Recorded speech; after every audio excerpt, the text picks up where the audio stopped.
នេះថ្ងៃនេះយើងមករៀនអំពី matrix សម្រាប់ C programming ថ្ងៃនេះយើងដឹងហើយយើង matrix គឺជាអ្វី matrix គឺជាកន្សោមនៃសំណុំលេខជួរដេកនិងជួរឈរហើយថ្ងៃនេះដែរយើងមករៀនអំពី matrix បូក matrix ដក matrix គុណdeterminant ហើយនិង matrix ច្រេះបើមានកំហុសខុសឆ្គងណាមួយសូមប្រាប់ខ្ញុំផងនេះសម្រាប់ C programming យើងចូលមក matrix បូកនិងដកយើងដឹងហើយ matrix រូបមន្ត matrix បូកនិងដកគឺសាមញ្ញទេគឺយើងមាន matrix យើងកន្សោមលេខយើងមាន A B C D យើង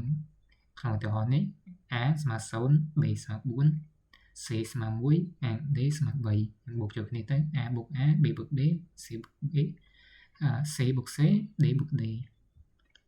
សម្រាប់ដកដូចតែគ្នាដែរទេសម្រាប់ដកគឺវាសាមញ្ញដែរហើយថ្មយើងក៏លេខមកមើលឧទាហរណ៍ទី1របស់យើងគឺ matrix 2 គុណនឹង2សម្រាប់ matrix បូកក្នុងនេះយើងបញ្ជាក់ integer មាន row A និង C A និង row គឺជួរ C និង column កូដមកដុំនេះគឺយើងយក input ថាយើង user input របស់យើងចង់បានប៉ុន្មានគុណប៉ុន្មានក្នុងករណីនេះឧទាហរណ៍មកគឺយក2គុណ2ហើយយើងប្រើដោយ scan function A និង C តាមមកដុំនេះគឺយើងតាំង A B C ហើយដាក់ row និង column ឲ្យត្រូវតាមមកដុំនេះគឺ input matrix យើង loop វាដែរយើង loop scan function របស់យើង loop យើងយក input A ឧទាហរណ៍នេះយើងខ្ញុំឧទាហរណ៍យក2ទាំងអស់ចុះនឹងមានស្រួលមើលតាមមកអានេះដូចតែមុនទេប៉ុន្តែយើងយក user input របស់ matrix B ហើយតាមមកយើងចូលទៅរូបមន្តរបស់យើង addition គឺរូបមន្តបូកតែយើង loop វាមកយើង for in ដូចតែលើកមុនទេខុសកន្លែងតែរូបមន្តគឺយើងរូបមន្តមិនប្រើរូបមន្តរបស់យើង C EZ ស្មើ A EZ បូក B EZ តាមមកយើង print result វាមកហើយពេលយើង user input យើងដាក់លេខប៉ុន្មានគឺវាបូកអូតូមកក្នុងករណីនេះខ្ញុំដាក់2ទាំងអស់ដើម្បីយើងស្រួលមើលយើងមកវាចេញ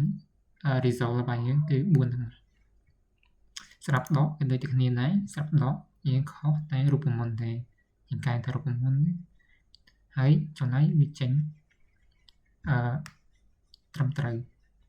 ក្នុងករណីនេះឧទាហរណ៍យក4ទាំងអស់ចុះហើយដកនឹង matrix B 2ហើយជា result មក2តាមមកចំណុចមួយទៀតគឺ matrix គុណក្នុងករណីនេះខ្ញុំយកmatrix 2គុណនឹង2លើកមកជាឧទាហរណ៍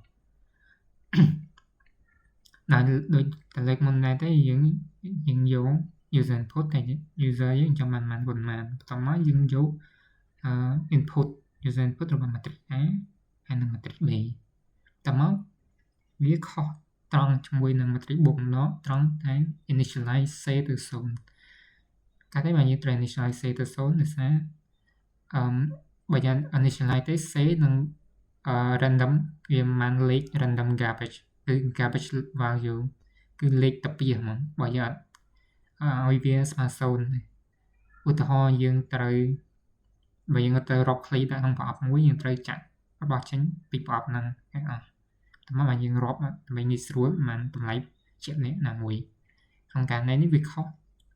ជាមួយនឹង matrix បូកដកត្រង់តែ initialize ទេបើយើង initialize ទេចម្លើយមកគឺភ្លាវដោយសារយើងប្រើនេះបូកដកយើងប្រើបូកដកយើងវាត្រូវការតម្លៃថ្មីរហូតវាត្រូវបូកតម្លៃថ្មីរហូតអញ្ចឹងយើងត្រូវ initialize បើ initialize ទេវាខុស initialize C ស្មើ0និងសម្រាប់ array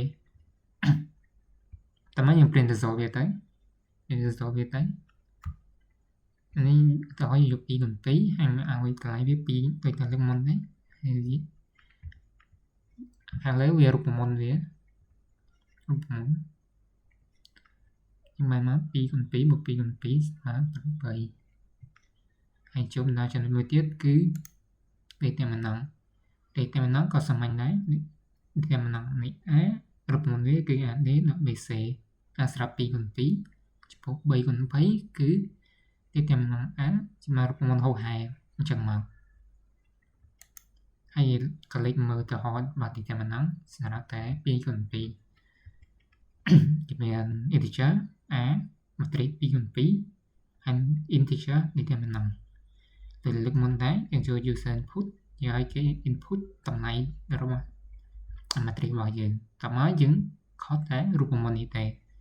រូបមន្ត determinant របស់យើងគឺយើងដឹងហើយ array វាចាប់ផ្ដើមពី index 0 1 និង 2 គឺ